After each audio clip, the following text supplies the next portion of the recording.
આજે બધા જાણો છો કે આજે જેમ 4 વાગે નીકળવાનું છે, પણ અમારા ભાનુબેન છે જે કેન્ટન રહે છે યુકેમાં, અને સવારે મેસેજ આવ્યો કે એમને મળવું છે. સરસ આજે સહયોગ પણ આપવા આવ્યા છે, 500 પાઉન્ડનો સહયોગ પણ આપી રહ્યા છે, અને કંઈક કહેવા માંગે છે સ્પેશિયલ. શું કહેશો? બોલો. કાંઈ નહીં, બસ તમારા આશ્રમના અમે વિડીયો જોઈએ છે, બહુ આનંદ થાય છે કે તમે સારી સેવા આપો છો.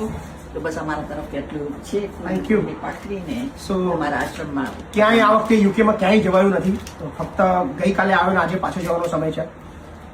બહુ બધા લોકોના મેસેજીસ અને કોલ આવી રહ્યા છે, બધાને કઈ ઈચ્છા છે મળવું છે, પણ સમયના અભાવના લીધે ક્યાંય હું આવી નથી શકતો, એના માટે માફી માંગુ છું. પણ બહુ જલ્દી હું આવતા મહિને આવીશ. 7 દિવસનો પ્લાન કરીશ, કારણ કે સમૂહ લગ્ન છે, એની પણ તૈયારી છે, અને બીજા પણ ઘણા બધી જવાબદારીનો ભાગ છે. સો જલ્દી જવું પડે એવું છે, પણ આવતા મહિને હું ચોક્કસથી બધાને પ્રોમિસ કરું છું યુકે વાસીઓને કે હું બધાના ત્યાં આવીશ.